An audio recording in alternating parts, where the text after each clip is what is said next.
guys. So today I'm going to talk about how life can pull us out of the present moment.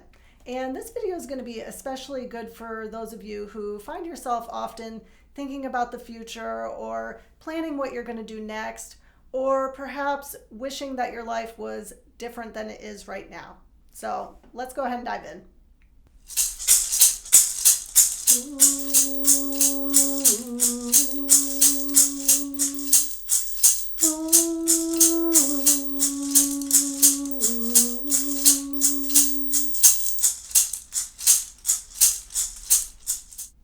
So I chose this topic today really because this is something I've been noticing in my own life. I kind of noticed this tendency to feel pulled to rush through things or move on to the next thing, or planning how my life is going to end up or what's going to happen next or what steps I should take to accomplish certain things in my life. And I've sort of begun to notice this pattern within me. And when we begin to notice patterns in our life, that's when we can begin to sort of work with it at a deeper level, right? And, it was just little simple things, like I felt myself kind of rushing to get out of the car, when I was getting my kids out of the car and stuff. I'm like, okay, come on, we got to go. But, ultimately I was like, well, where am I going? Like, we just arrived home. We're in the driveway. Where are we rushing to, right? We're rushing to the front door. It suddenly didn't make sense to me anymore. And so I took notice, and I thought I would just share sort of what came of my own contemplations in this. And maybe this will help you, if this is something that you're noticing about yourself as well, maybe this will help move you in a certain direction to sort of ground into everyday life and be a little bit more present. So the first part I think is important to talk about when we're kind of focusing in on not being in the present moment, essentially, and being impatient and rushing and future forward thinking is what brings us to that moment, like what's going on in that moment at a deeper level, right below the surface. And the first thing that is always sort of present in any of these circumstances really is something is feeling uncomfortable for us. We might not know what is feeling uncomfortable for us, but in our body or in our emotions, something is feeling a little triggered. And we suddenly get this sort of response from that trigger to do something about it, right? To fix it. And what happens next is we might have a thought, right? Our response might be a thought. Okay, what can I do next? Or how can I move past this moment more quickly? And that sort of thought then triggers an action, right? So let's take the example of getting out of the car, my own example here. I felt this overwhelming urge to be out of the car and moving on to something else for some reason. And so my thought was, oh my gosh, I gotta rush my kids out of the car. I gotta get moving. I gotta get to the door and get in the house and cook dinner and do all this stuff. And then my action is to sort of I go in and I grab the school bag and unbuckle the seat and do this. Okay, come on, let's go. Those steps. So it's emotion, thought, and then action. But the start of all of that cascade is the discomfort, right? Something's uncomfortable. And I've sort of kind of labeled this as the mind emotion loop, right? We sort of get caught in this wheel. Now, my example that I'm giving, it's very, I guess what you could call the sort of like small example, right? But there's other ways that we can do this in our life as well, right? I talk a lot about when I transitioned from a nursing career to what I'm doing now as a shamanic healer, and I sort of had all these plans in my mind of how it was going to go and how it was going to move forward and what steps were going to follow after one another to make it work and get through it easier. And ultimately, none of my plans, came to fruition. Like everything totally went by the wayside and nothing was as I expected in my mind. So I essentially spent all this time planning something that never even came true. right? And that's what kind of started me noticing my tendency to do things like that, and sort of started me on this slow sort of contemplation in how I'm noticing this within my day to day. Now, this mind emotion loop, it's almost like a cycle that we get ourselves into unconsciously, right? And it all starts with the emotion, like I mentioned with the emotion. We're feeling anxiety, maybe we're feeling stressed, maybe we're feeling scared, maybe we're feeling frustrated, and then our mind kicks in. Maybe we make up a story about the situation.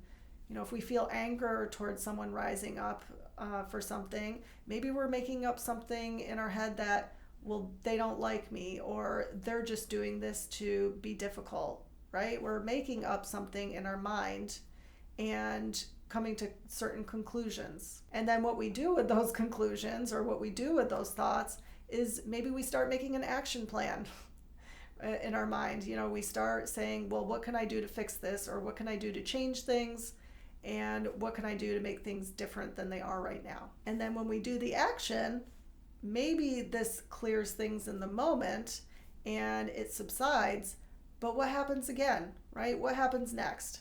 Well, down the line, we might find this same emotion coming up in a very similar circumstance, and we start the cycle or the loop all over again. What's really happening here at a deeper level is that we have these underlying emotions that are being triggered by some sort of external circumstance, and we're trying to place an external solution to this, when if the source begins within us, then we need to go within and solve the problem in an internal solution, not something external. Now, that being said, I do want to note here that there are times in our life where an external solution, yes, very much might be the actual solution. So this isn't like 100% of the case scenario. So, take what resonates and leave the rest, right? And, use your own judgment. You're always going to be your best guide in your life. So really feel into, does this feel like there's something underlying here? Or is it just a simple, straightforward, easy fix? So when I was sort of tuning into this, as I was, prepping for making this video, I got this sort of image in my mind of, do you know when, I don't know if you all did this when you were little, but when I was a little kid, I remember if I saw a rainbow in the sky, me and my siblings and my friends, we would start running after it because, we could see that maybe it was ending in this tree over there, and we wanted to get to the end of the rainbow, right? So we start running, and what happens is that the rainbow keeps getting further and further away, right? As we're getting supposedly closer to the rainbow, it's actually moving to the distance at the same rate as we're running towards it. So we really never caught up to it. I never found the end of the rainbow, right? And how this sort of goes with this, striving for the future and trying to fix things in our life and getting caught in this loop of, fixing our emotions with, external means. It's almost like chasing a rainbow, right? We have this uncomfortable thing stirred up within us, and we try to fix it, and we're sort of chasing these fixes in hopes that it's going to fix our life, it's going to change our life, and it's going to make us feel better.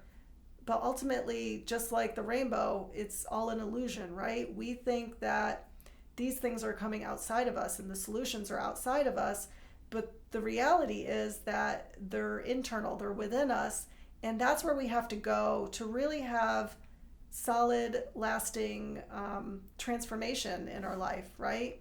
So, chasing the next fix is just like chasing a rainbow, right? So how do we begin to break free from this mental, emotional loop that we find ourselves getting caught up in and, keeping us striving for the future and out of the present moment?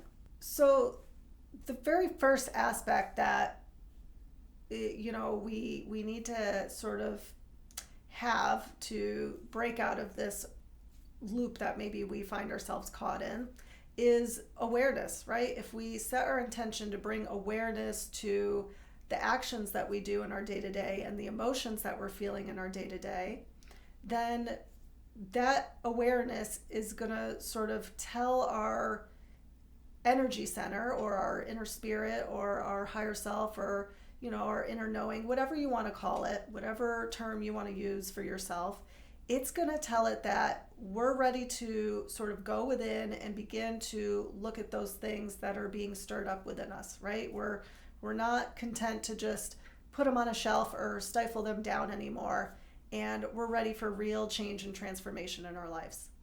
And what that does when we begin to do that is it then propels the energy of life, right, to move us in that direction of healing, which is what we want, right? If you're here listening to this, then that's probably the path that you're on, right? A healing path for yourself.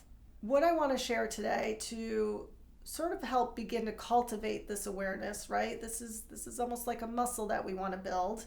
And I came up with some reflective questions that you can use for yourself just to begin to help bring that awareness to what's going on inside of you, right? What's going on with your emotions? What's going on with your thoughts? What kind of actions are you doing in your life? Where do you see this sort of playing out? We just begin to ask questions about ourselves and get curious about what's going on within us, right?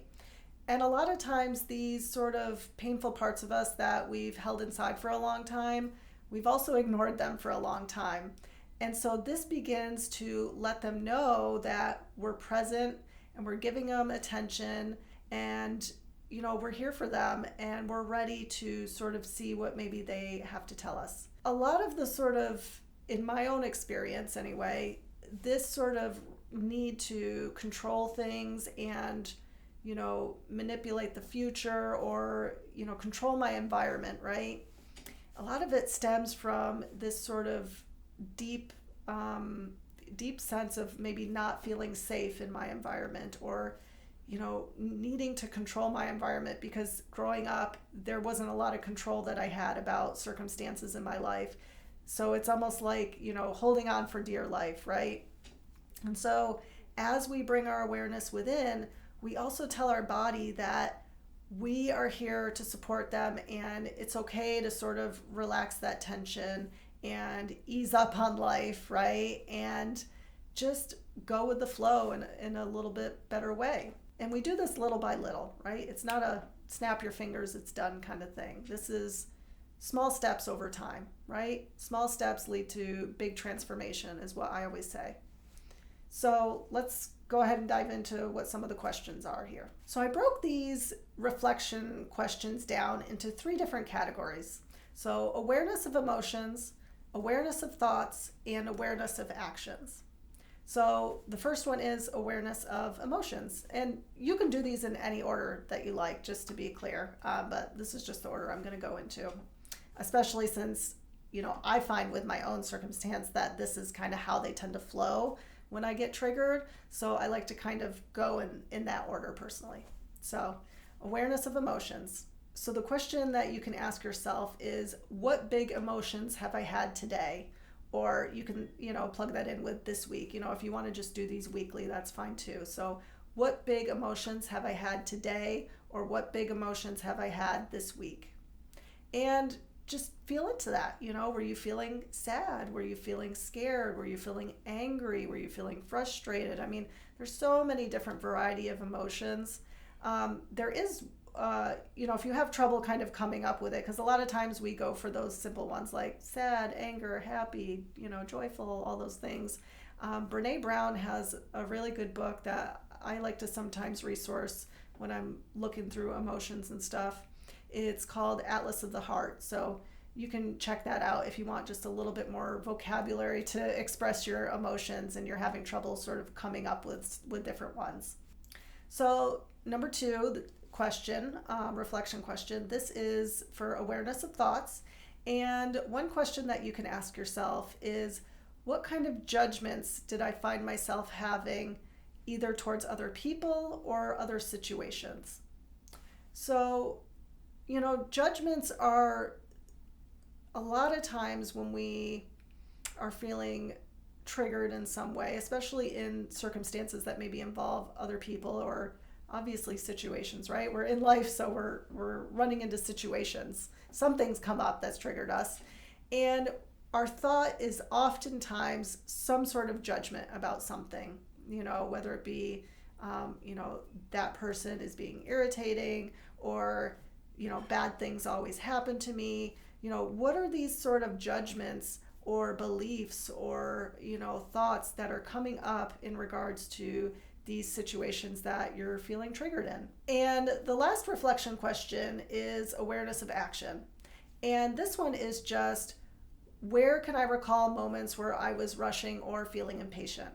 So, if you're doing this as a daily practice or weekly practice, whenever you're doing it, just, take a moment to really tune in and think about maybe some various situations where you started feeling that sort of impatient sensation rising up. Maybe you were sitting in traffic and you could feel it coming on, or you were out at the grocery store and you had to wait in line, or, anything. And just write it down, right? These are all, we don't need to get too complex into these. It's really just about keeping it simple, right? And, if you don't have a lot of time to sit down and do all these things, these are just, you can keep it really simple and just do a couple sentences. Any little bit of attention that we can bring to this is going to be helpful over time anyway. So no matter how small of an activity or action that you do, it's going to ultimately make a difference, right? It's like that drop of water in the bucket, and many drops of water eventually will fill the bucket, right? Now, one question that might arise as you're, either contemplating doing this practice or thinking about, what I've shared today is, well, don't I need to understand what the root cause of, why I'm being triggered here, and, where it's coming from, where in my past is it coming from, or where in my experience is it coming from? Well, perhaps that might arise as you're, on your journey of healing and tuning into, what's going on within and opening up to that, right? That can be part of it for sure. But, I feel like there's a difference between really like pushing towards having an answer, which I guess in a lot of ways, like when I think about this, difficulty feeling in the present moment, this also kind of goes with that as well. Like, can we be okay with just, not necessarily knowing right away where this is maybe coming from, and creating this sort of environment, this safe environment for that just to emerge naturally when it's ready to and when it wants to, right? When it wants to share.